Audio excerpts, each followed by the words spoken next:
FAQs on Customs Act 1962, Section 61. Period for which goods may remain warehoused. Q1. What is Section 61 of the Customs Act 1962 about? Answer.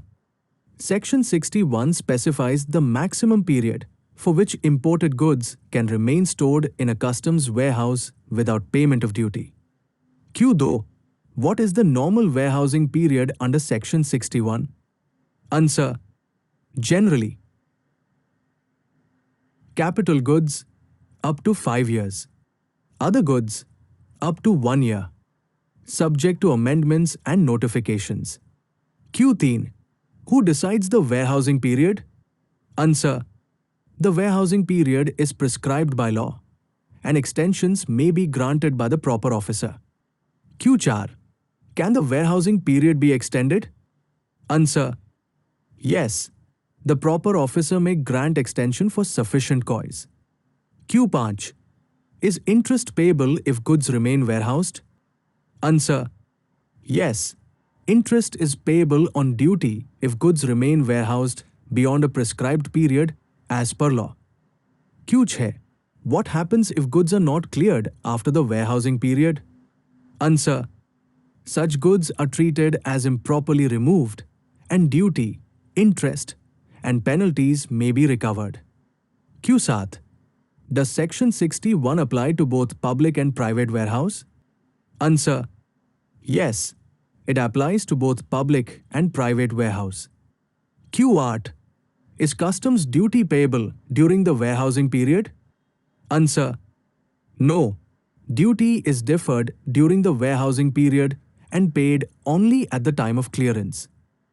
Q9. Can goods be removed for export during the warehousing period? Answer. Yes. Goods may be exported directly from the warehouse under prescribed procedures. Q. Thus, is Section 61 a charging section? Answer. No. Section 61 is not a charging section. Duty is levied under Section 12. Q11. How is Section 61 linked with other sections? Answer. Section 59, Warehousing Bond. Section 60, Permission to warehouse. Section 61, Warehousing period. Section 68, Clearance from warehouse. Q12. Why is Section 61 important? Answer. It balances trade facilitation with revenue protection by setting clear limits on warehousing duration. FAQs on Customs Act 1962, Section 62. Interest on warehoused goods. Q1. What is Section 62 of the Customs Act 1962 about? Answer. Section 62 deals with the payment of interest on customs duty in respect of warehoused goods. Q2. When is interest payable under Section 62? Answer. Interest is payable when warehouse goods remain in the warehouse beyond the prescribed period under Section 61. Q3. Who is liable to pay interest under Section 62? Answer. The importer or owner of the goods is liable to pay interest. Q4. On what amount is interest calculated? Answer. Interest is calculated on the amount of customs duty payable on the warehoused goods. Q5. From when is interest calculated? Answer. Interest is calculated from the date immediately after expiry of the warehousing period until the date of payment of duty. Q6. Is interest payable even if goods are not cleared? Answer. Yes. Interest continues to accrue until duty is paid or goods are otherwise disposed of as per law. Q7. Does Section 62 apply to both public and private warehouse? Answer. Yes. Section 62 applies to both public and private warehouse. Q8. Is the rate of interest fixed? Answer. The rate of interest is notified by the government and may change from time to time. Q9. Is Section 62 a charging section? Answer. No. Section 62 is not a charging section. It deals with interest, not levy of duty. Q. Thus, can interest under Section 60 to be waived? Answer. Interest may be waived or reduced only if specifically allowed by law or notification. Q. 11.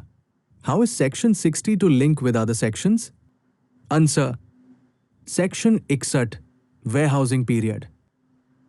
Section 62, interest on warehouse goods. Section 68, clearance from warehouse. Q. 12. Why is Section 62 important? Answer. It discourages unnecessary delay in clearance and protects government revenue.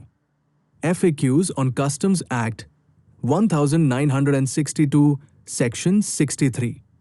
Rent and charges on warehouse goods. Q. 1. What is Section 63 of the Customs Act 1962 about? Answer. Section 63 deals with rent, rates, and other charges payable on goods stored in a customs warehouse. Q. Though, who is required to pay rent and charges under Section 63? Answer. The importer or owner of the goods is required to pay rent and other charges. Q. 3. To whom are rent and charges payable? Answer. They are payable to the warehouse keeper or the custodian managing the warehouse. Q. 4. Are rent and warehouse charges refundable? Answer. Generally, rent and charges are not refundable, even if goods are not cleared or are sold. Q. 5. Are these charges in addition to customs duty and interest? Answer. Yes. Warehouse rent and charges are separate from customs duty, interest under Section 62. Any penalty. Q. 6. Does Section 63 apply to both public and private warehouse? Answer. Yes. Section 63 applies to both public and private warehouse. Q. 7. Are rent and charges fixed by customs authorities? Answer. They are generally fixed by the warehouse operator or custodian, subject to applicable rules and approvals. Q. 8. What happens if rent or charges are not paid? Answer. Non-payment may result in denial of clearance of goods, sale of goods to recover dues as per law. Q. No. Is Section 63 a charging section? Answer. No. Section 63 is not a charging section. It deals with warehouse-related charges. Q. Thus, how is Section 63 linked with other sections? Answer. Section 61, warehousing period. Section 62, interest on warehouse goods. Section 63, rent and charges. Section 68, clearance from warehouse. Q. 11. Why is Section 63 important? Answer. It ensures that storage costs are recovered and warehouse are properly managed. Q. 12. Who benefits from Section 63? Answer. It benefits warehouse operators. Customs administration. Ensures accountability for storage services. FAQs on Customs Act 1962, Section 64. Owner's right to deal with warehoused goods. Q. 1. What is Section 64 of the Customs Act 1962 about? Answer.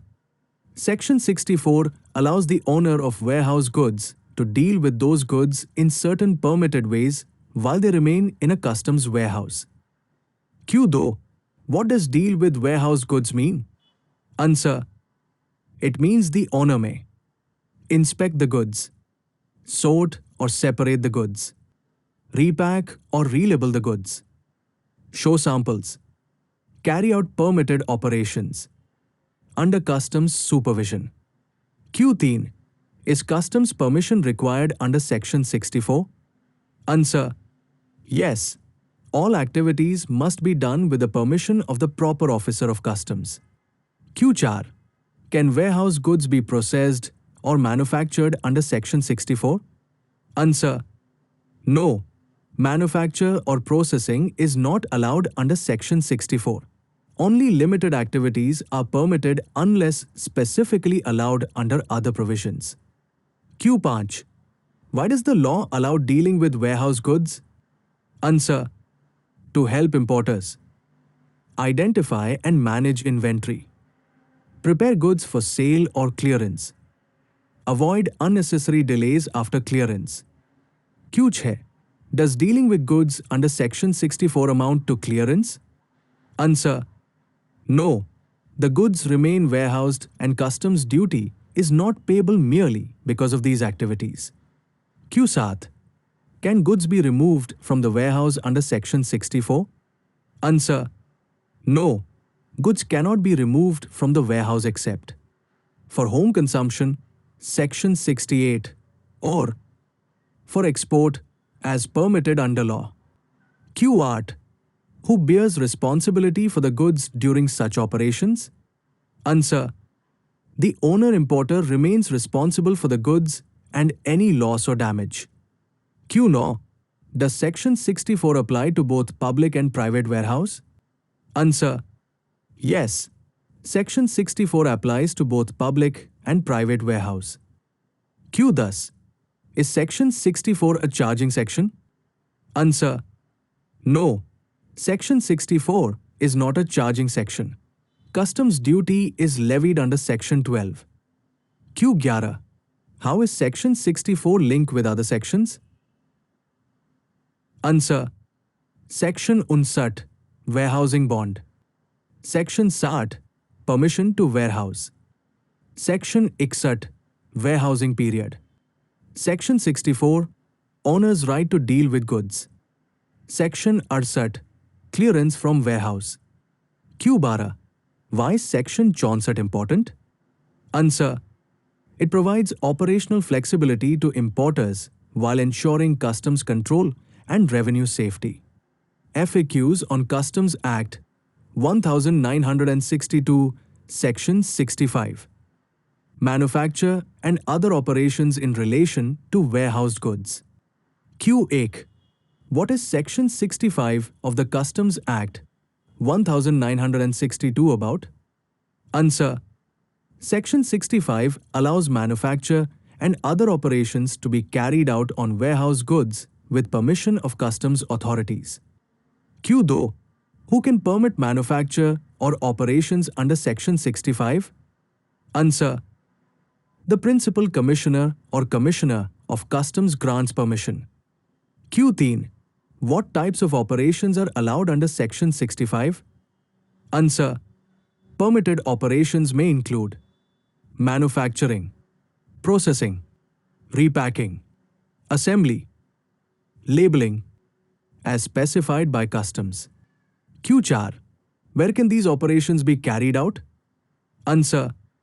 Operations must be carried out inside a customs bonded warehouse approved for Section 65 activities. Q5. Is customs duty payable before manufacturing under Section 65? Answer. No. Customs duty is deferred while goods remain in the warehouse. Q6. When is customs duty payable on goods under Section 65? Answer. Duty becomes payable when goods are cleared for home consumption or on wastage as per prescribed rules. Q7. Can finished goods be exported under Section 65? Answer. Yes. Finished goods may be exported directly from the warehouse without payment of duty, subject to conditions. Q8. Is wastage allowed during manufacture? Answer. Yes. Permissible wastage is allowed as per customs norms. Q9. Who is responsible for compliance under Section 65? Answer. The warehouse licensee importer is responsible for maintaining records, ensuring customs supervision, compliance with conditions. Q thus. Does Section 65 apply to both public and private warehouse? Answer. Yes, if the warehouse is specifically permitted for Section 65 operations. Q11. Is Section 65 a charging section? Answer: no. Section 65 is not a charging section. Duty is levied under Section 12. Q Bara. Why is Section 65 important? Answer: it supports Make in India and export promotion, value addition without upfront duty, efficient supply chain management, FAQs on Customs Act 1962, Section 66, power to exempt warehouse goods from duty in certain cases. Q1. What is Section 66 of the Customs Act 1962 about? Answer: Section 66 gives power to the central government to exempt warehouse goods from customs duty in certain special cases. Q2. Who has the power to grant exemption under Section 66? Answer: the central government has the authority to grant exemption. Q3. How is exemption granted under Section 66? Answer: exemption is granted by issuing a notification in the Official Gazette. Q4. To which goods does Section 66 apply? Answer: Section 66 applies to warehouse goods, that is, goods stored in a customs warehouse under the Act. Q5. In what situations can exemption under Section 66 be granted? Answer: exemption may be granted when goods are lost, destroyed, or damaged in the warehouse. Other special circumstances exist as notified by the government. Q6. Is exemption under Section 66 automatic? Answer: no. Exemption is granted only if notified by the central government. Q7. Is customs duty payable on goods exempted under Section 66? Answer: no. If exemption is granted under Section 66, customs duty is not payable on such warehoused goods. Q8. Does Section 66 apply to both public and private warehouse? Answer: yes. Section 66 applies to both public and private warehouse. Q9. Is Section 66 different from Section 23? Answer: yes. Section 23. Remission of duty on goods lost or destroyed before clearance. Section 66. Exemption from duty on warehouse goods. Q. Thus, is Section 66 a charging section? Answer: no. Section 66 is not a charging section. It provides relief from duty. Q11. How is Section 66 linked with other sections? Answer: Section 59, Warehousing Bond. Section 61, Warehousing Period. Section 66, Exemption of warehoused goods. Section 68, Clearance from warehouse. Q12. Why is Section 66 important? Answer: it provides relief to importers in genuine cases and ensures fairness in warehousing provisions. FAQs on Customs Act 1962, Section 67. Power to search premises. Q8. What is Section 67 of the Customs Act 1962 about? Answer: Section 67 gives customs officers the power to search any premises if they have reason to believe that smuggled goods, documents, or things relevant to customs offences are kept there. Q2. What is meant by premises under Section 67? Answer: premises include houses, offices, shops, godowns, warehouse, any building or enclosed place. Q3. Who can exercise power under Section 67? Answer: an officer of customs who is duly authorized can exercise the power of search. Q4. Is a warrant required to search premises under Section 67? Answer: no court warrant is required. The search is conducted on the basis of authorization under the Customs Act. Q5. What condition is required before conducting a search? Answer. The customs officer must have reason to believe that smuggled goods or relevant documents or things are concealed in the premises. Kuch hai. Can documents and goods be seized during the search? Answer. Yes. Any goods, documents, or things relevant to customs violations may be seized. Q7. Are safeguards followed during search of premises? Answer. Yes. Searches must be conducted following legal procedure in the presence of independent witnesses as far as possible, with proper Panchnama documentation. Q8. Does Section 67 apply only at ports and airports? Answer. No. Section 67 applies anywhere in India, including inland premises. Q9. What happens if a person obstructs a search? Answer. Obstruction may lead to penalty. Further legal action under the Customs Act. Q10. Is Section 67 a charging section? Answer. No. Section 67 is not a charging section.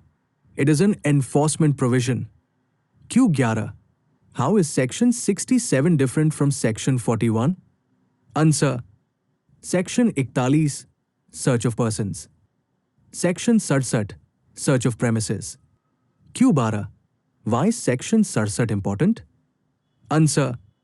It helps customs authorities to detect smuggling activities, recover evidence, enforce customs law effectively.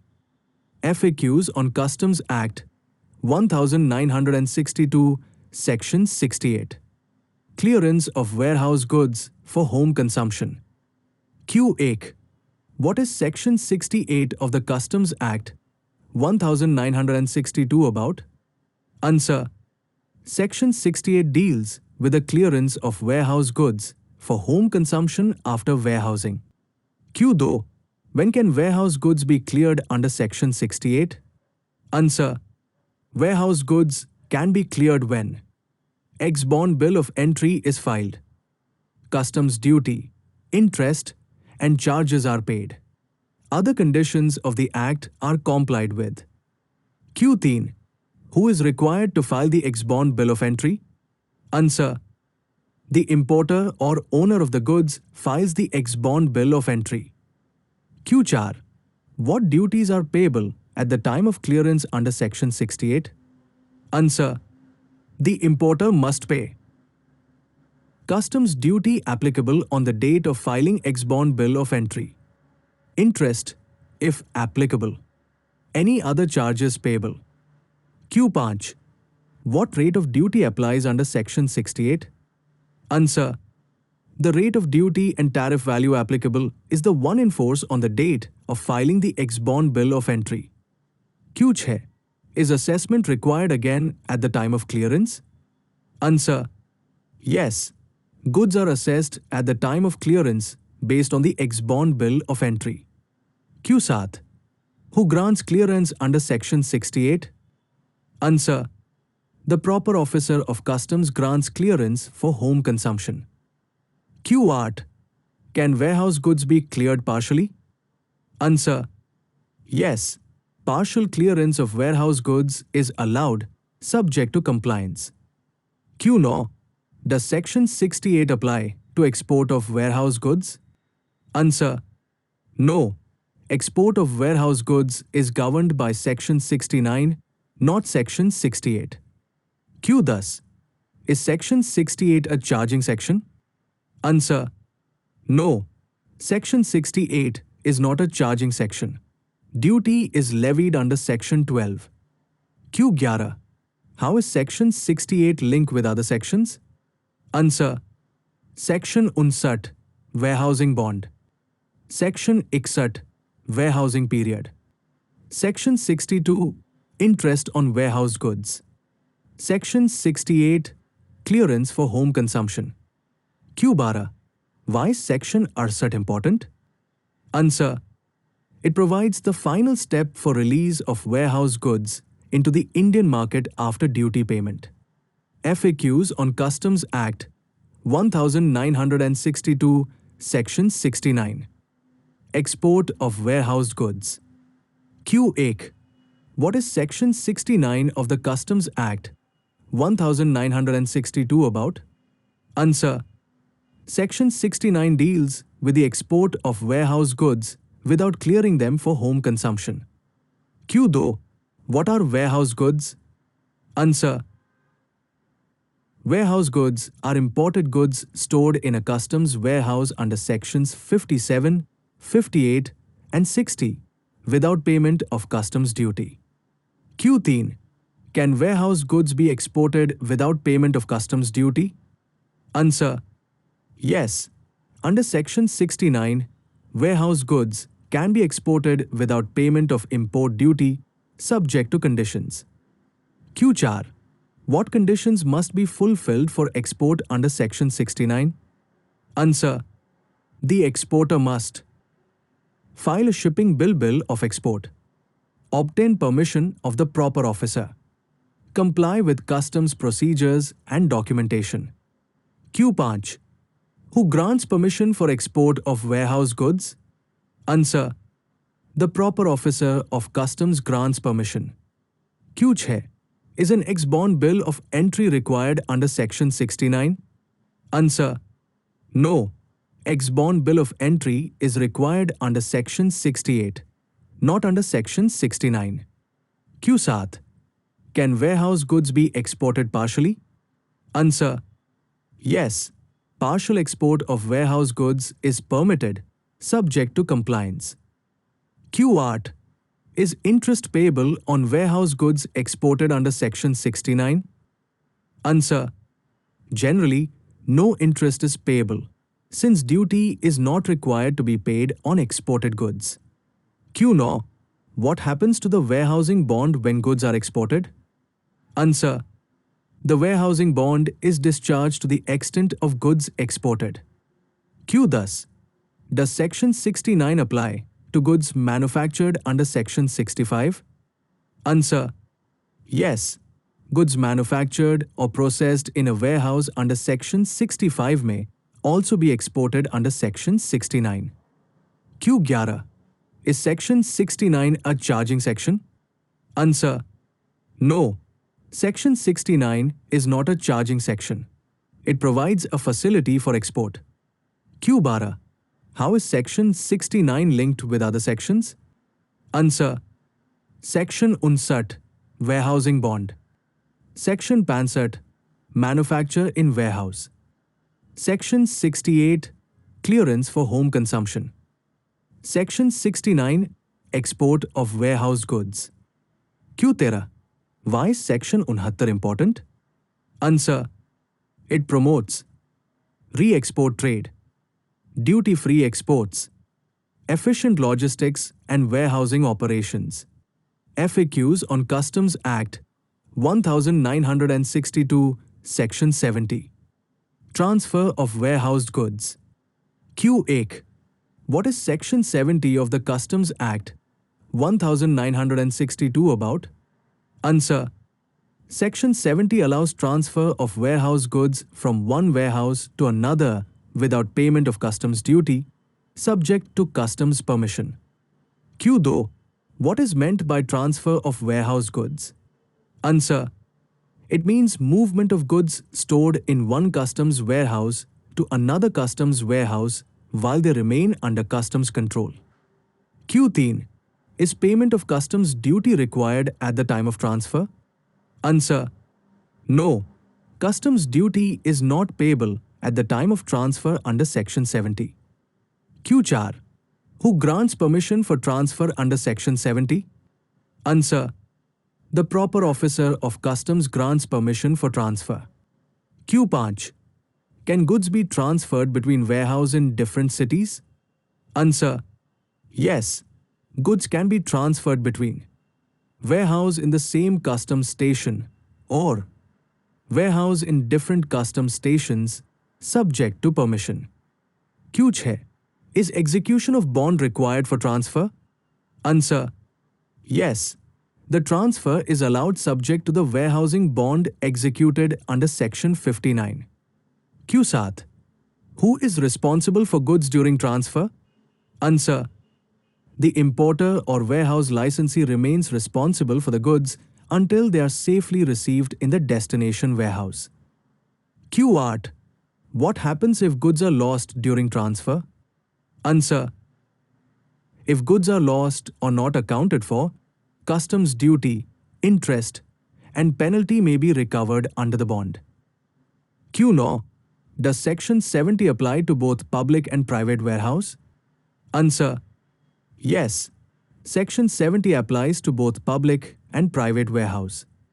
Q. Thus, is Section 70 applicable to goods manufactured under Section 65? Answer: yes.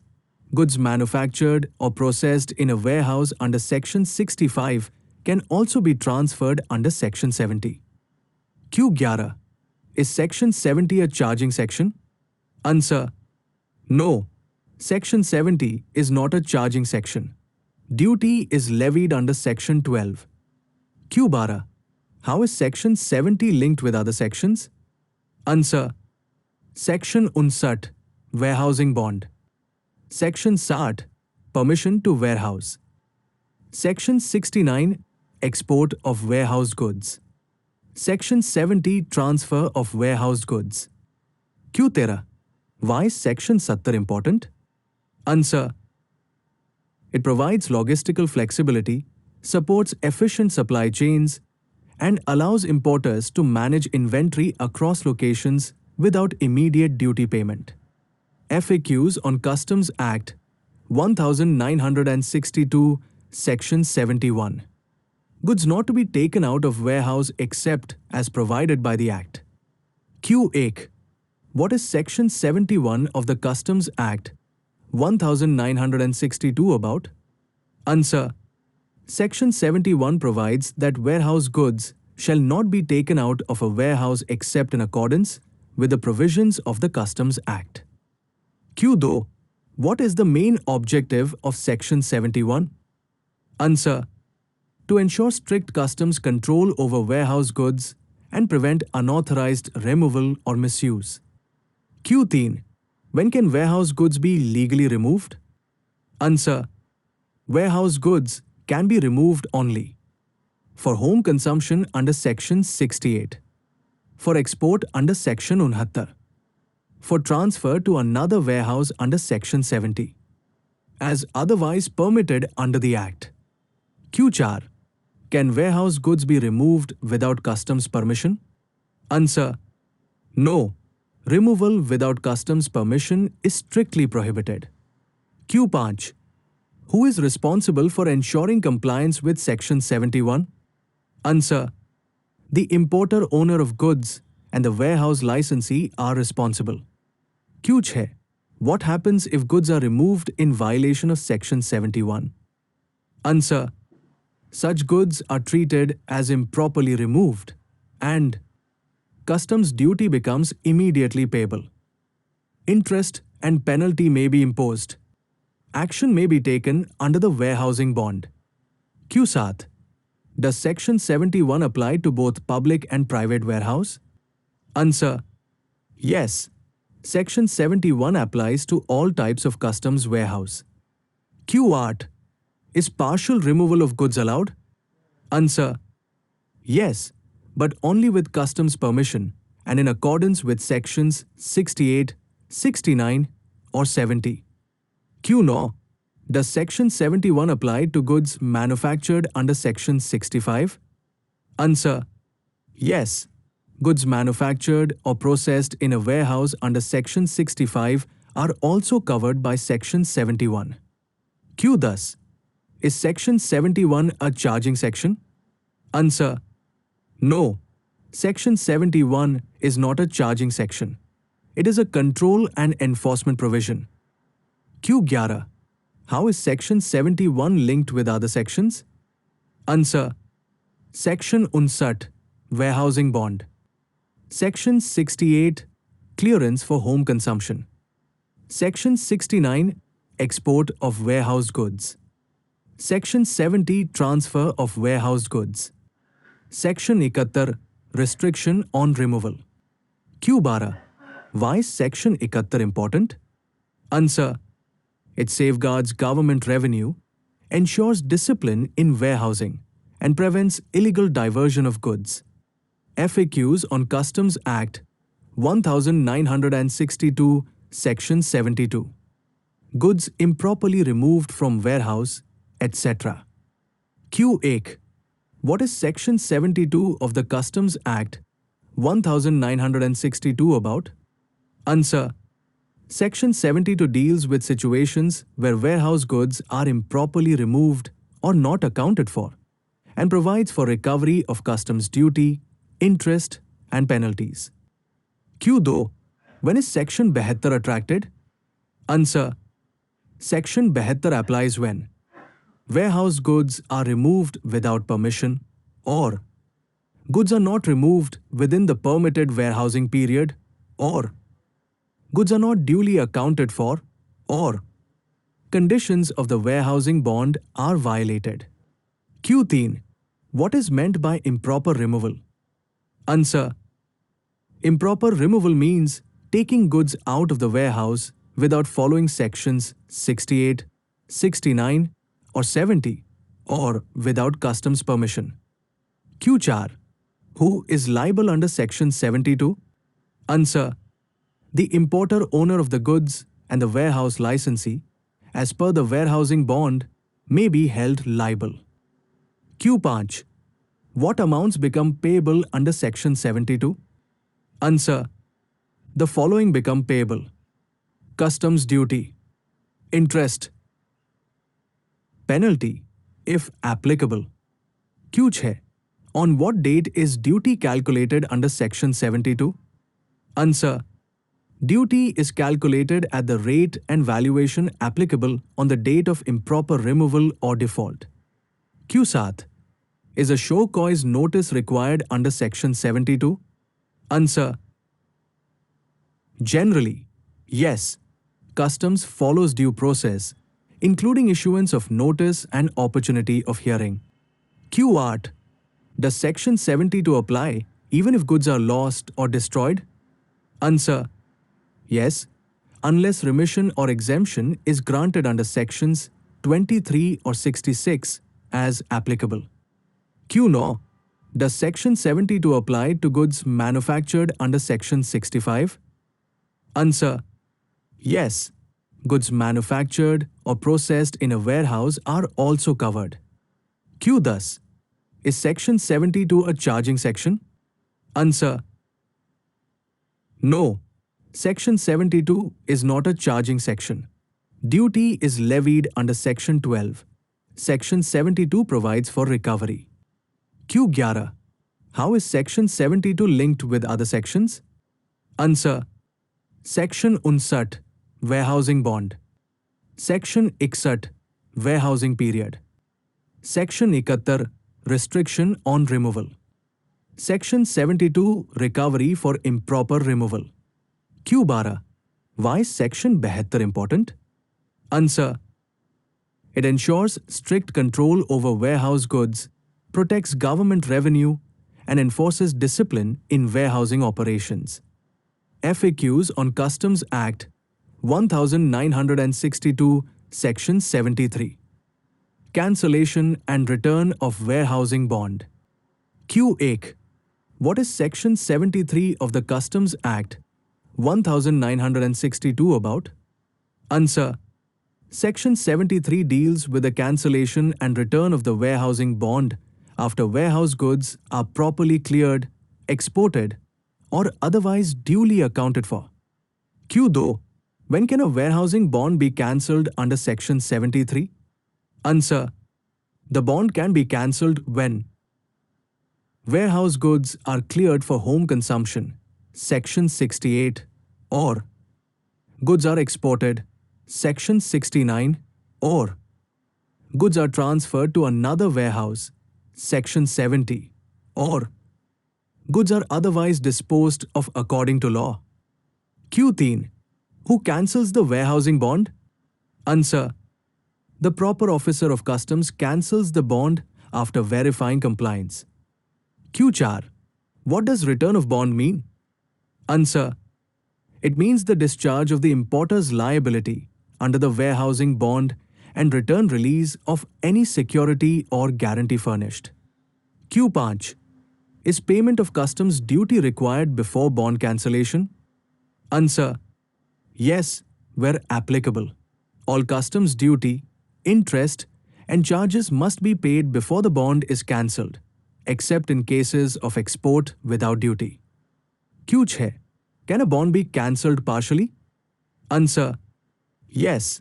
Partial cancellation is allowed when goods are cleared exported in parts. Q7. What happens if goods are not properly accounted for? Answer. The bond cannot be cancelled, and action may be taken under Section 72 for recovery of duty, interest, and penalty. Q8. Does Section 73 apply to both public and private warehouse? Answer. Yes. Section 73 applies to all warehouse goods, whether stored in public or private warehouse. Q9. Is Section 73 a charging section? Answer. No. Section 73 is not a charging section. It is a procedural provision related to warehousing bonds. Q10. How is Section 73 linked with other sections? Answer. Section 59, Warehousing Bond. Sections 68, 70, Clearance Export Transfer. Section 72, Recovery for Improper Removal. Section 73, Cancellation and Return of Bond. Q11. Why is Section 73 important? Answer. It provides formal closure of warehousing obligations, releases securities, and confirms full compliance by the importer. FAQs on Customs Act 1962, Section 74. Drawback on re-export of imported goods. Q8. What is Section 74 of the Customs Act 1962 about? Answer. Section 74 provides for drawback, refund, of import duty paid on goods that are re-exported out of India. Q2. Who can claim drawback under Section 74? Answer. The importer or exporter who paid the import duty and re-exports the same goods can claim the drawback. Q3.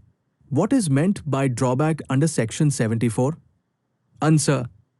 Drawback means refund of customs duty paid at the time of import when the same goods are re-exported. Q4. Is 100% drawback allowed under Section 74? Answer. Normally, 98% of the import duty paid is allowed as drawback, subject to conditions. Q5.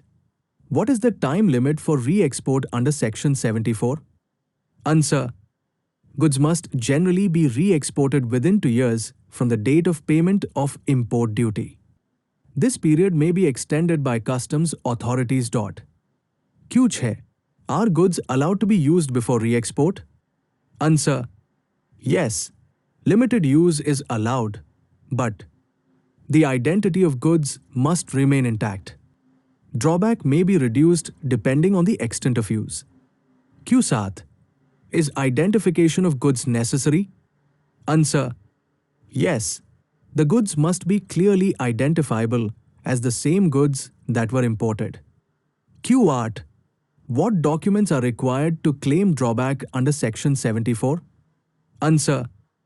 Common documents include import bill of entry, export shipping bill, proof of duty payment, proof of identity of goods. Q9. Is drawback allowed if goods are damaged or defective? Answer. Yes, if goods are re-exported due to defects, damage, or non-conformity, subject to satisfaction of customs authorities. Q10. Does Section 74 apply to export of manufactured goods? Answer. No. Section 74 applies only to re-export of the same imported goods, not to manufactured goods. Q11. How is Section 74 different from Section 75? Answer. Section 74. Drawback on re-export of the same imported goods. Section 75. Drawback on inputs used in manufacture of export goods. Q Bara. Is Section 74 a charging section? Answer. No. Section 74 is not a charging section. It provides refund of duty already paid. Q Tera. Why is Section 74 important? Answer. It prevents double taxation, encourages trade flexibility, and provides relief when imported goods need to be returned or re-exported. FAQs on Customs Act 1962, Section 75. Drawback on imported materials used in manufacture of export goods. Q8. What is Section 75 of the Customs Act 1962 about? Answer. Section 75 provides for duty drawback on customs duty paid on imported inputs that are used in the manufacture of goods exported from India. Q2. Who can claim drawback under Section 75? Answer. The exporter or manufacturer exporter who exports goods manufactured using duty-paid imported materials can claim drawback. Q3. What is meant by duty drawback under Section 75? Answer. Duty drawback is a refund of customs duty paid on inputs used in producing export goods to make exports duty neutral. Q4. Does Section 75 apply to re-export of the same imported goods? Answer. No. Section 74 applies to re-export of the same imported goods. Section 75 applies to manufactured export goods using imported inputs. Q5. What types of duties are eligible for drawback? Answer. Generally eligible duties include Basic Customs Duty (BCD), other customs duties as notified, subject to rules and notifications. Q6. Is actual use of imported inputs required? Answer. Yes. The importer-exporter must show that imported materials were actually used in the manufacture of the exported goods. Q7. How is the rate of drawback determined? Answer. Drawback rates are all industry rates AIR notified by the government or brand rate fixed for a specific exporter if AIR is not suitable. Q8. What documents are required to claim drawback? Answer. Common documents include Export Shipping Bill, Proof of Export, Details of imported inputs and duty paid, Manufacturing and Consumption Records. Q9. When is drawback claimed? Answer. Drawback is generally claimed at the time of export by declaring it in the shipping bill. Q10. Is drawback allowed if export duty is payable? Answer.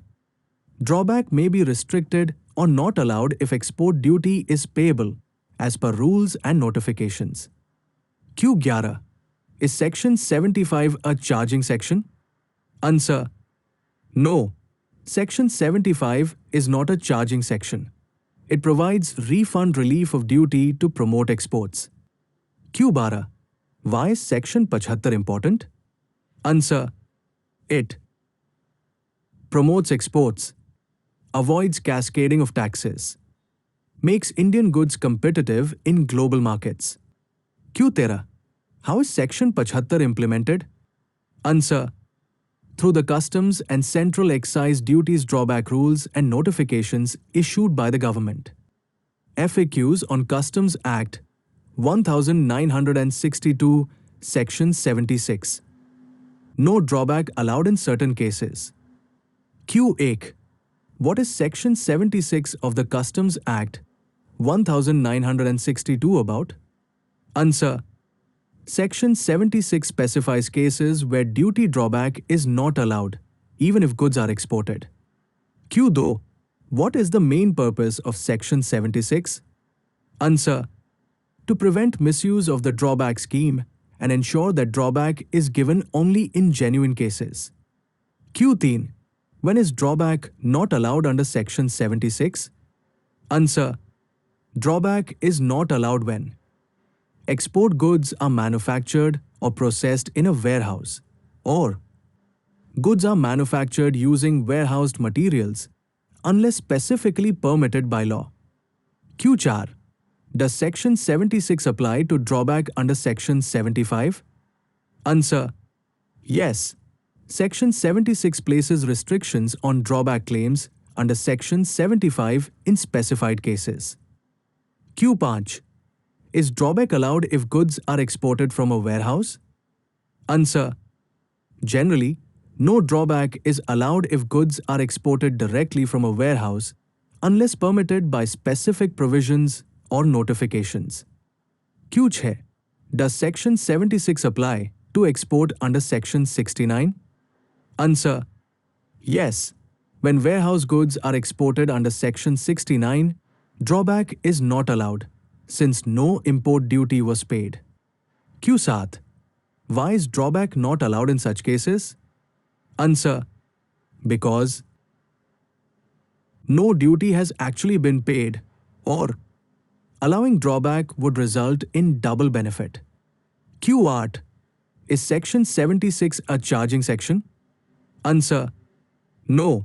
Section 76 is not a charging section. It is a restrictive provision. Q9. Can the government allow exceptions to Section 76? Answer. Yes.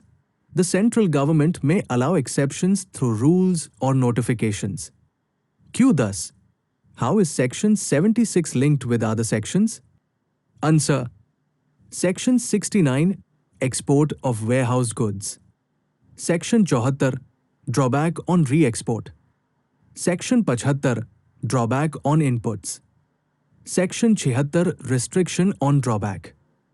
Q11. Why is Section 76 important? Answer. It protects government revenue, ensures fair use of incentives, and prevents unjust enrichment. FAQs on Customs Act 1962, Section 77. Declaration by owner of baggage. Q8. What is Section 77 of the Customs Act 1962 about? Answer. Section 77 requires passengers arriving in India to declare the contents of their baggage to customs authorities. Q2. Who is required to make a declaration under Section 77? Answer. Every passenger arriving in India from a place outside India is required to make a declaration of their baggage. Q3. What does declaration of baggage mean? Answer. It means disclosing details of goods carried in baggage, especially dutiable goods, prohibited or restricted items, goods exceeding free allowance. Q4. How is the declaration made? Answer. Declaration may be made orally, or in writing, or electronically as prescribed by customs. Q5. Is declaration required even if no dutiable goods are carried? Answer. Yes.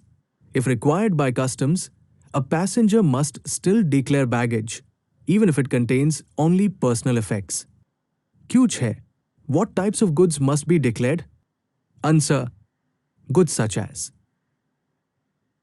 valuable items, gold, electronics, etc. Currency beyond permitted limits. Restricted or prohibited goods. Any goods liable to customs duty. Q7. What happens if a passenger fails to declare goods? Answer. Non-declaration or false declaration may lead to confiscation of goods, penalty, further legal action under the Act. Q8. Does Section 77 apply to unaccompanied baggage? Answer. Yes. Section 77 also applies to unaccompanied baggage of passengers. Q9. Is Section 77 a charging section? Answer. No. Section 77 is not a charging section. It is a procedural and compliance provision. Q. Thus, how is Section 77 linked with other sections? Answer. Section 77 Declaration of Baggage. Section 78 Determination of rate of duty and tariff value for baggage. Section 79 Bona fide baggage exemptions. Q11. Why is Section 77 important? Answer. It ensures transparency by passengers, proper assessment of duty, prevention of smuggling and misuse, FAQs on Customs Act 1962, Section 78, determination of rate of duty and tariff valuation in respect of baggage. Q8. What is Section 78 of the Customs Act 1962 about? Answer. Section 78 deals with the determination of the rate of customs duty and tariff value applicable to goods contained in passenger baggage. Q2. When is Section 78 applied? Answer. Section 78 is applied when duty is payable on goods carried in baggage of a passenger arriving in India. Q3. How is the rate of duty determined under Section 78? Answer. The rate of duty and tariff value applicable is the one in force on the date of arrival of the passenger in India. Q4. What does date of arrival mean for Section 78? Answer.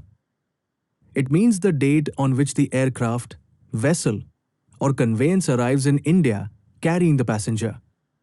Q5. Does Section 78 apply to all baggage? Answer. Section 78 applies only to baggage on which customs duty is leviable, not to duty-free personal effects within allowed limits. Q6. Is filing a bill of entry required for baggage under Section 78? Answer. No. Bill of entry is not required for baggage. Assessment is done based on baggage declaration under Section 77. Q7. Is valuation under Section 78 different from normal import valuation? Answer. Yes. Valuation of baggage is generally simplified and may follow baggage rules, unlike commercial imports. Q8. Does Section 78 apply to unaccompanied baggage? Answer. Yes. Section 78 also applies to unaccompanied baggage of passengers. Q9. Is Section 78 a charging section? Answer. No. Section 78 is not a charging section. Duty is levied under Section 12. Q. Thus, how is Section 78 linked with other sections? Answer. Section 77 Declaration of Baggage. Section 78 Rate of duty and tariff value for baggage. Section 79 Exemption of bona fide baggage. Q11.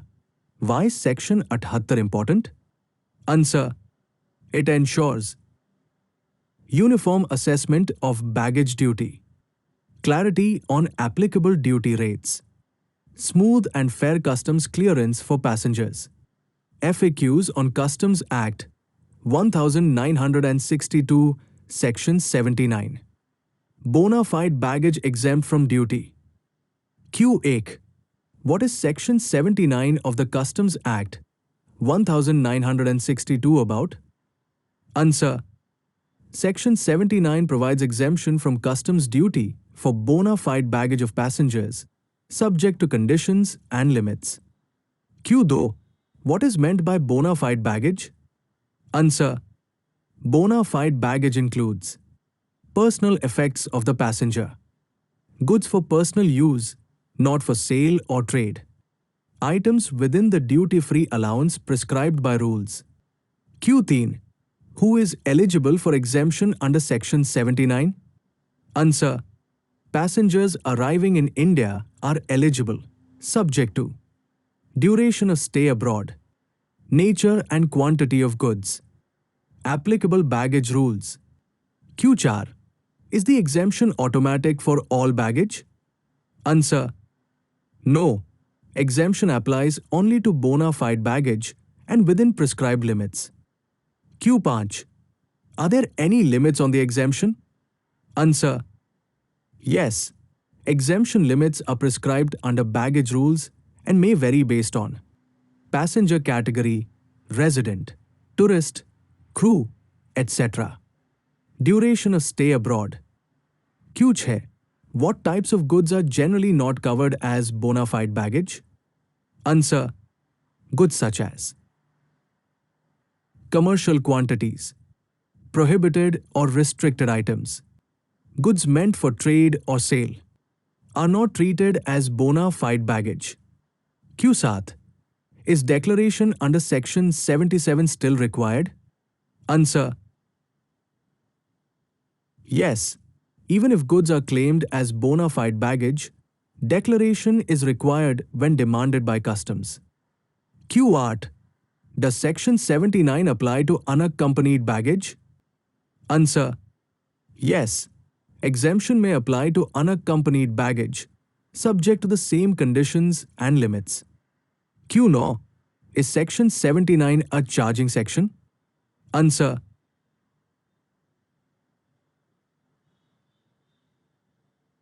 No. Section 79 is not a charging section. Duty is levied under Section 12. Section 79 grants exemption. Q. Thus, how is Section 79 linked with other sections? Answer. Section 77 Declaration of baggage. Section 78 Rate of duty for baggage. Section 79 Exemption for bona fide baggage. Q11. What happens if baggage exceeds the exempted limit? Answer. The excess goods become dutiable and duty is assessed under Section 78. Q12. Why is Section 79 important? Answer. It provides relief to genuine passengers, simplifies customs clearance, and balances passenger convenience with revenue protection. FAQs on Customs Act 1962 Section 80. Temporary detention of baggage. Q8. What is Section 80 of the Customs Act 1962 about? Answer. Section 80 allows temporary detention of passenger baggage by customs authorities at the request of the passenger. Q2. Why would a passenger request temporary detention of baggage? Answer. A passenger may request detention when he does not want to clear certain goods immediately, or he wants to re-export the goods, or he wants time to decide whether to pay duty or not. Q3. Who can request detention under Section 80? Answer. The passenger himself can request customs to temporarily detain the baggage. Q4. Is customs duty payable at the time of detention? Answer. No. Customs duty is not payable immediately when baggage is detained under Section 80. Q5. Where is the baggage kept during detention? Answer. The baggage is kept in customs custody at a safe place approved by customs. Q6. For how long can baggage be detained under Section 80? Answer.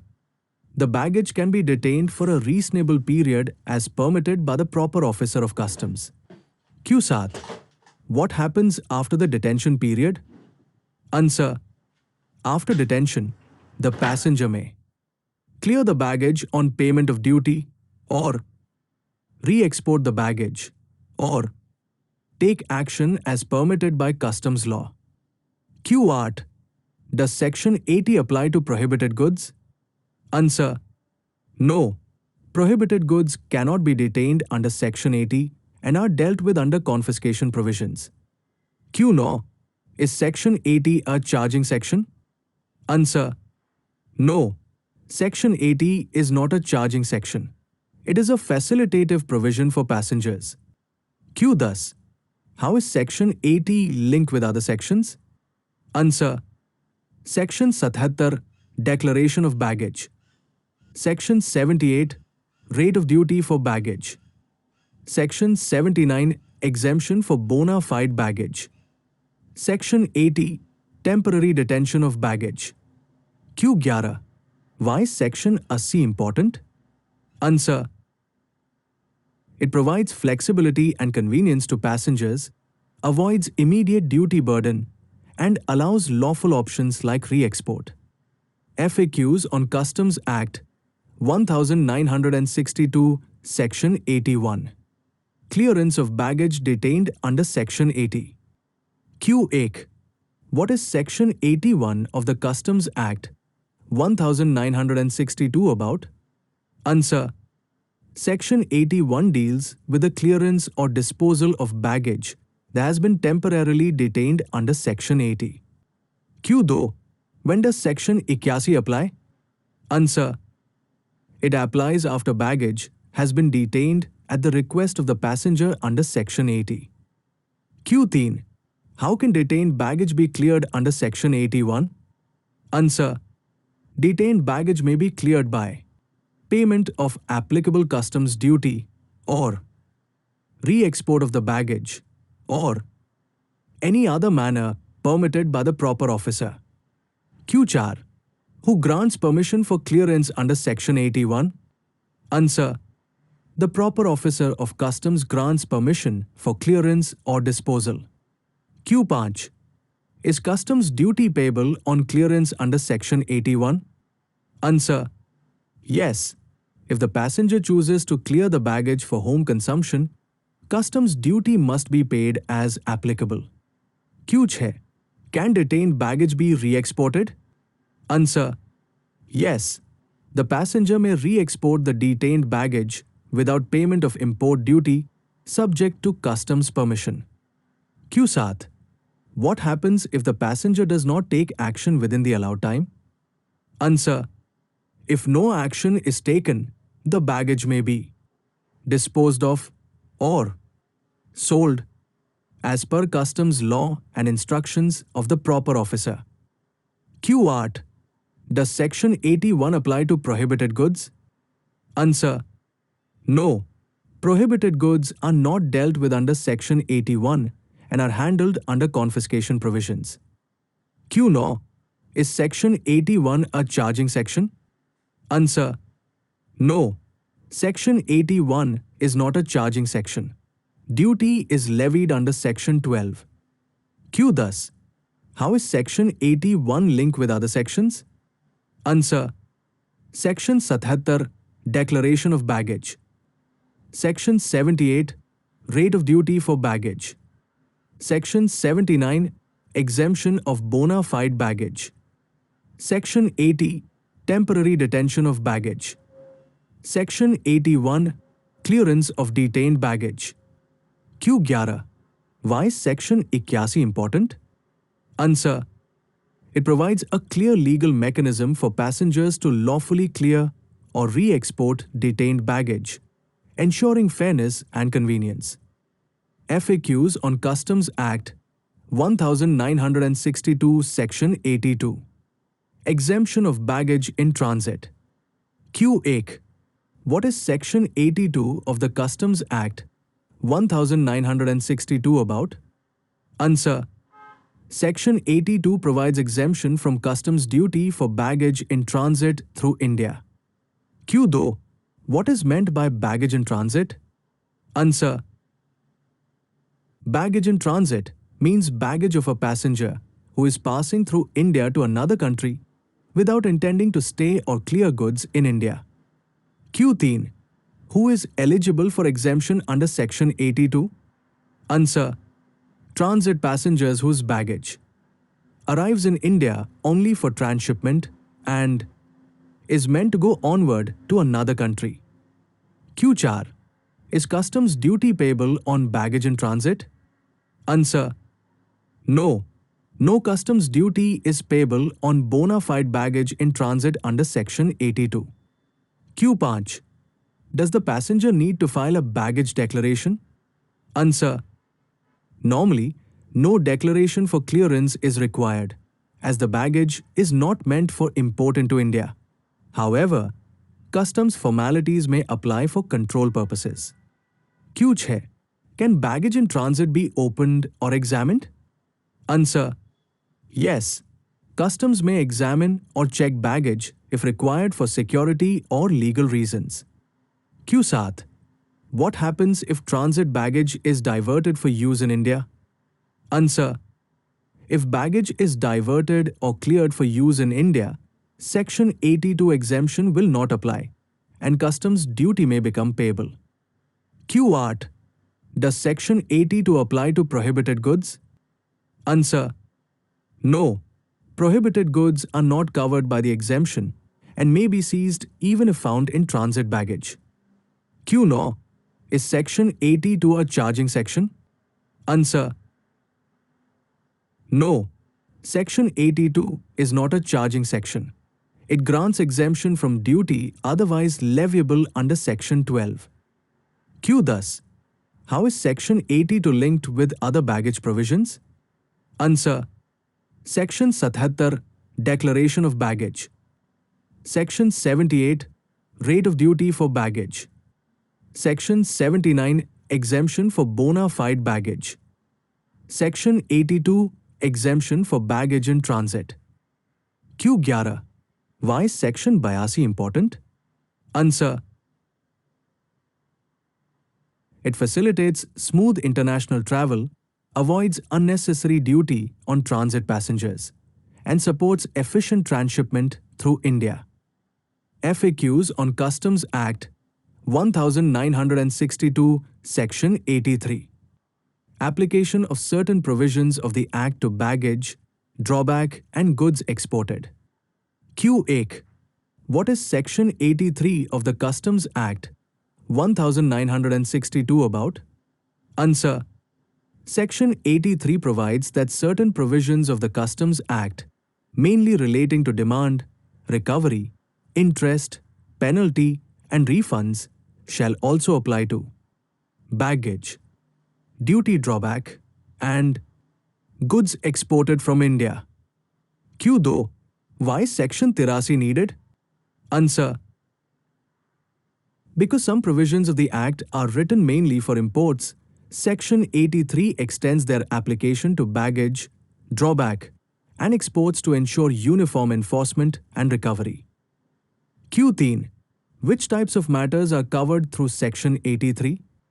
Answer: Section 83 applies provisions relating to recovery of duty short paid or erroneously refunded, interest on delayed payment, penalties, refund procedures.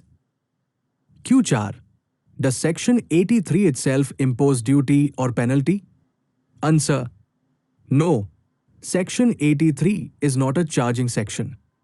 It only makes other sections applicable to baggage, drawback, and export goods. Q5. How does Section 83 affect duty drawback claims? Answer: if drawback is wrongly claimed or erroneously paid, then recovery, interest, and penalty provisions, as made applicable by Section 83, can be invoked. Q6. Does Section 83 apply to passenger baggage? Answer: yes. Certain recovery and penalty provisions of the Act also apply to baggage matters through Section 83. Q7. Does Section 83 apply to export goods? Answer: yes. It applies to goods exported out of India, especially where export incentives are wrongly claimed or export-related duty issues arise. Q8. Can Customs issue a demand notice using Section 83? Answer: yes. Demand and recovery provisions, as made applicable, can be used for baggage, drawback, or export cases. Q9. Is Section 83 procedural or substantive? Answer: Section 83 is a procedural and enabling provision. It does not create a new levy, but extends existing legal machinery. Q. Thus, how is Section 83 linked with other sections? Answer: Sections 77, 82 baggage provisions. Sections 74, 76 Drawback provisions. Section 83 Application of recovery, interest, penalty provisions to baggage, drawback and exports. Q11. Why is Section 83 important? Answer. It ensures no misuse of export or drawback benefits, effective recovery of government dues, consistency in customs enforcement, FAQs on Customs Act 1962, Section 84. Goods not to be exported except under customs supervision. Q8. What is Section 84 of the Customs Act 1962 about? Answer. Section 84 provides that no goods shall be exported out of India except under the supervision or control of customs authorities as prescribed under the Act. Q2. What is the main purpose of Section 84? Answer. To ensure proper customs control over exports, prevention of illegal exports and smuggling, compliance with export laws and procedures. Q3. What does customs supervision mean? Answer. Customs supervision means that export of goods must take place after completing customs formalities through authorized customs ports airports with approval of the proper officer of customs. Q4. Does Section 84 apply to all export goods? Answer. Yes. Section 84 applies to all goods exported from India unless specifically exempted under the law. Q5. Can goods be exported without filing a shipping bill? Answer. No. Export without filing a shipping bill or bill of export and without customs supervision is not allowed. Q6. Who is responsible for ensuring compliance with Section 84? Answer.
Q6. Who is responsible for ensuring compliance with Section 84? Answer. The responsibility lies with the exporter and the person in charge of the conveyance carrying the export goods. Q7. What happens if goods are exported in violation of Section 84? Answer. Such goods are liable to confiscation, penalty,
Other legal action under the Customs Act.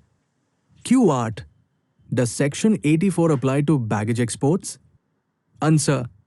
Yes. Export of baggage must also be under customs supervision wherever applicable. Q. No. Is Section 84 a charging section? Answer. No. Section 84 is not a charging section. Customs duty, if any, is levied under Section 12. Q. Thus, how is Section 84 linked with other export provisions? Answer. Section 50, Shipping Bill of Export. Section 51, Clearance of Export Goods, Leo. Section 84, Export only under customs supervision. Q. 11. Why is Section 84 important? Answer. It ensures lawful exports, protects national revenue, and maintains control over cross-border movement of goods. FAQs on Customs Act 1962, Section 85. Stores may be allowed to be sold on board without payment of duty. Q. 1. What is Section 85 of the Customs Act 1962 about? Answer. Section 85 allows stores to be sold on board a conveyance, ship, or aircraft without payment of customs duty, subject to prescribed conditions. Q. Though, what are stores under customs law? Answer.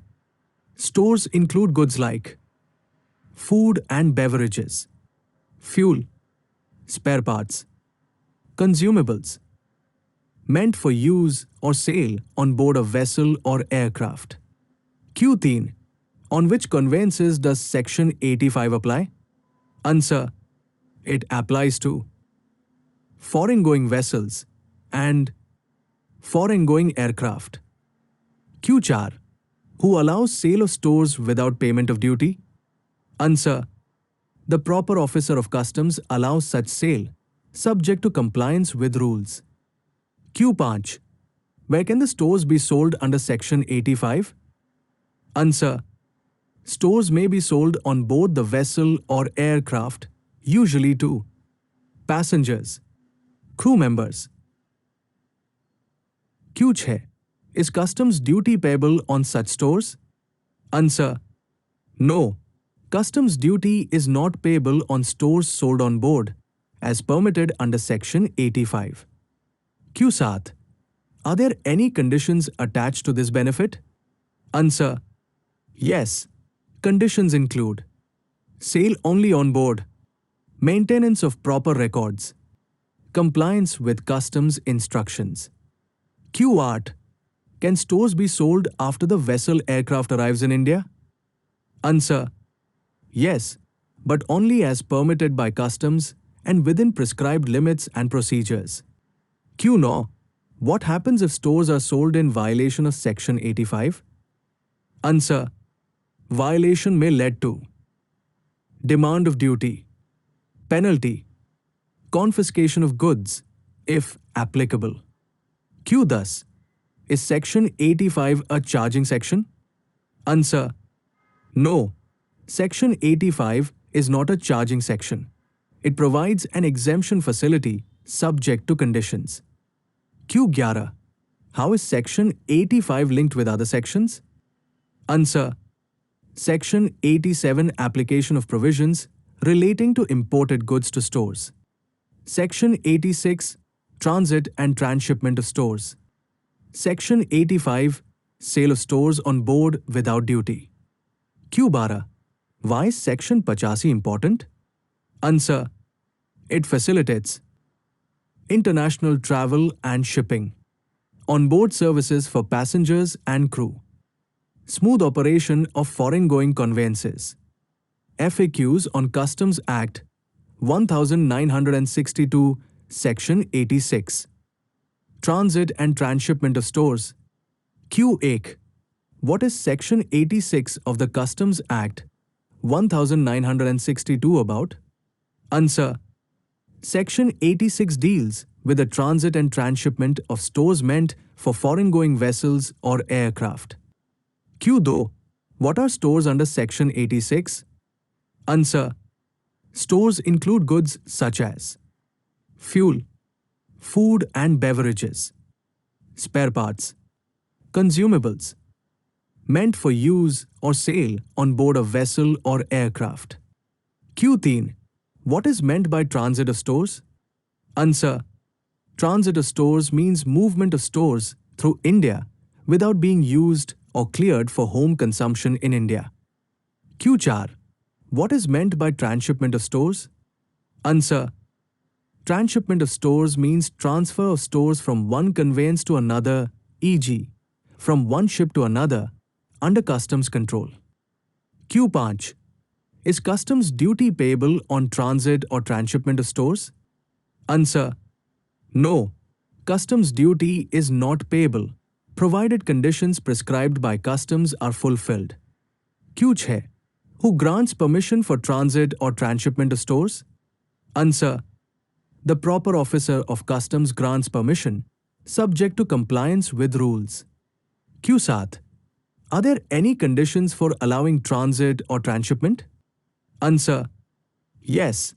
Conditions may include customs supervision, execution of bond or security, proper documentation and records. Q8. Does Section 86 apply to Indian coastal vessels? Answer. No. Section 86 applies mainly to foreign-going vessels or aircraft, not to coastal trade. Q9. What happens if stores are diverted illegally? Answer. Illegal diversion may result in demand of customs duty, penalty, confiscation of stores. Q. Thus, is Section 86 a charging section? Answer. No. Section 86 is not a charging section. It is a facilitative and control provision. Q11. How is Section 86 linked with other sections? Answer. Section 85. Sale of stores on board without duty. Section 86. Transit and transshipment of stores. Section 87. Application of customs provisions to stores. Q12. Why is Section 86 important? Answer. It ensures smooth international shipping and aviation operations, proper customs control, avoidance of revenue leakage. Q8. What is Section 87 of the Customs Act 1962 about? Answer. Section 87 provides that certain provisions of the Customs Act relating to imported goods shall also apply to stores unless otherwise provided. Q2. What are stores under customs law? Answer. Stores include goods such as fuel, food and beverages, spare parts, consumables, intended for use or sale on board a vessel or aircraft. Q3. Why does Section 87 apply import provisions to stores? Answer. To ensure proper customs control, accounting, and prevention of misuse or diversion of stores into the domestic market. Q4. Which provisions become applicable to stores under Section 87? Answer. Provisions relating to control and supervision, confiscation, penalties, recovery procedures, as applicable to imported goods, may also apply to stores. Q5. Does Section 87 mean stores are treated exactly like imported goods? Answer. Not entirely. Stores are treated as imported goods only to the extent specified and subject to special provisions in Sections 1985 and 86. Q6. Does Section 87 apply to stores on foreign-going vessels and aircraft? Answer. Yes. Section 87 mainly applies to stores on foreign-going vessels or aircraft. Q7. What happens if stores are misused or diverted in India? Answer. They may be confiscated, subject to penalty, liable to duty recovery as applicable. Q8. Is customs duty automatically payable on stores because of Section 87? Answer: No. Section 87 does not levy duty by itself. Duty applies only if conditions for exemption are violated. Q. No. Is Section 87 a charging section? Answer: No. Section 87 is not a charging section. It is an applicability enabling provision. Q. Thus, how is Section 87 linked with other sections? Answer: Section 85, Sale of stores on board without duty.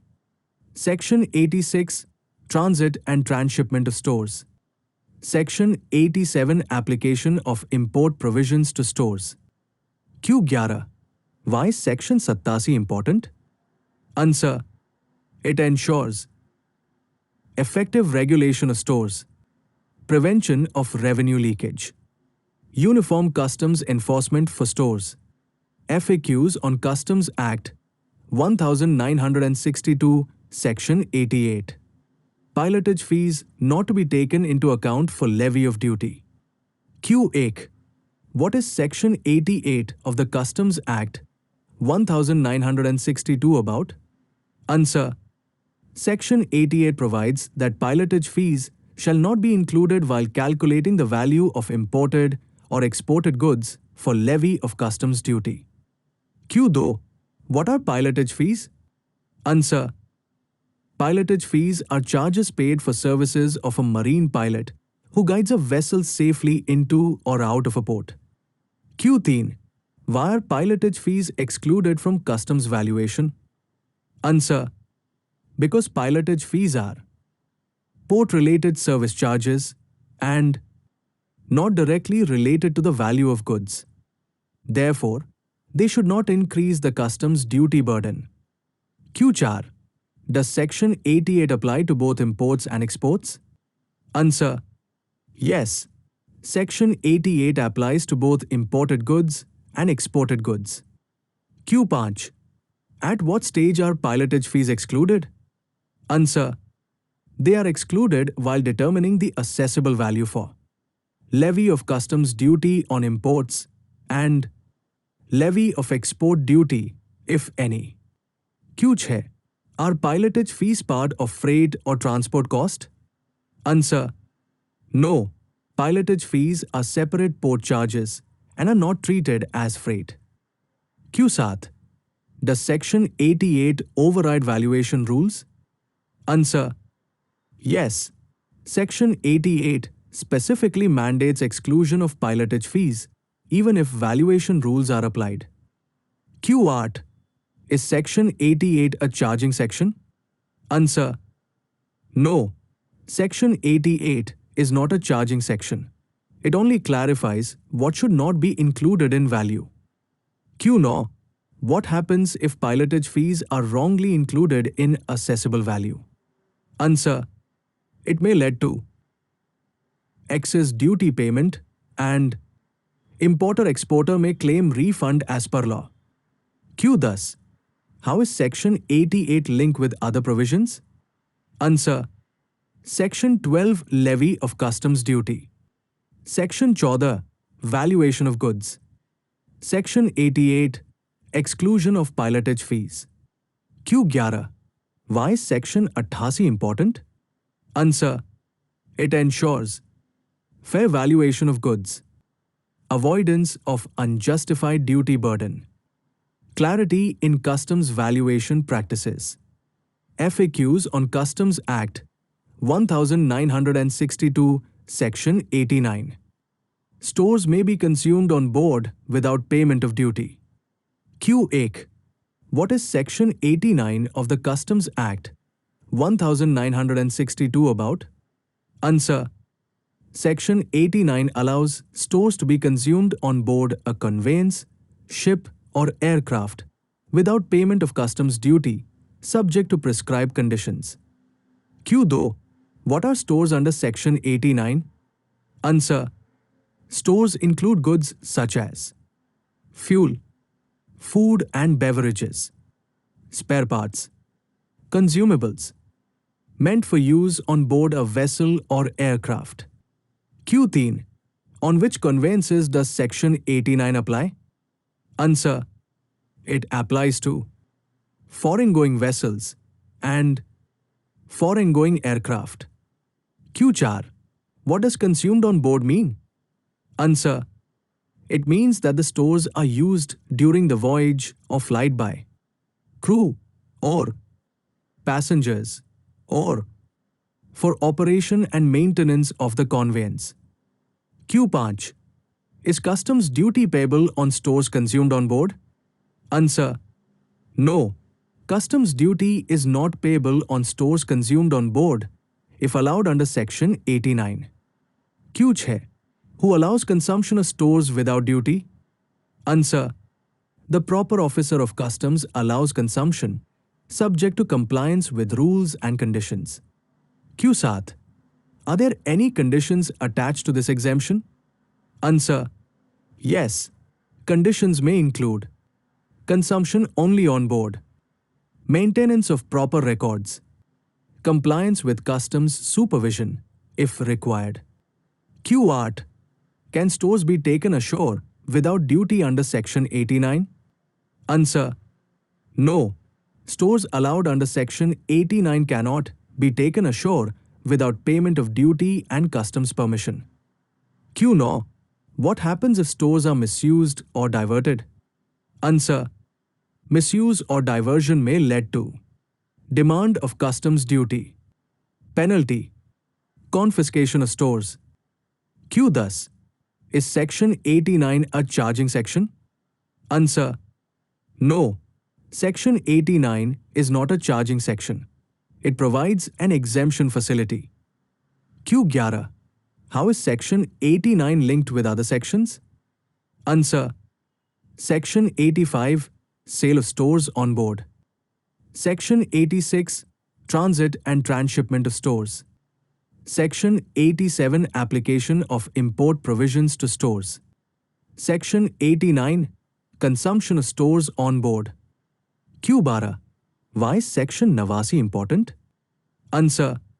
It supports smooth operation of international vessels and aircraft, passenger and crew comfort and safety, efficient customs administration without revenue loss. FAQs on Customs Act 1962 Section 90. Stores not to be taken out of India except as provided by the Act. Q8. What is Section 90 of the Customs Act 1962 about? Answer. Section 90 provides that stores shall not be taken out of India except in accordance with the provisions of the Customs Act. Q2. What are stores under Section 90? Answer. Stores include goods such as fuel, food and beverages, spare parts, consumables, meant for use or sale on board a vessel or aircraft. Q13. What is the main purpose of Section 90? Answer. To ensure customs control over removal of stores and prevent illegal export, smuggling, misuse of duty-free stores. Q4. Can stores be taken out of India freely? Answer. No. Stores can be taken out of India only in the manner permitted under the Customs Act and with customs authorization. Q5. Who is responsible for compliance with Section 90? Answer. The person in charge of the vessel or aircraft is responsible for ensuring compliance. Q6. Does Section 90 apply to foreign-going vessels and aircraft? Answer. Yes. Section 90 mainly applies to foreign-going vessels and aircraft carrying stores. Q7. What happens if stores are taken out of India illegally? Answer. Such stores are liable to confiscation, penalty, recovery of customs duty where applicable. Q8. Is customs permission required before taking stores out of India? Answer. Yes. Customs permission and compliance with procedures are required. Q9. Is Section 90 a charging section? Answer. No. Section 90 is not a charging section. It is a control and enforcement provision. Q thus. How is Section 90 linked with other sections? Answer. Section 85 Sale of stores on board. Section 86 Transit and transshipment of stores. Section 89 Consumption of stores on board.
Section 90 Restriction on taking stores out of India.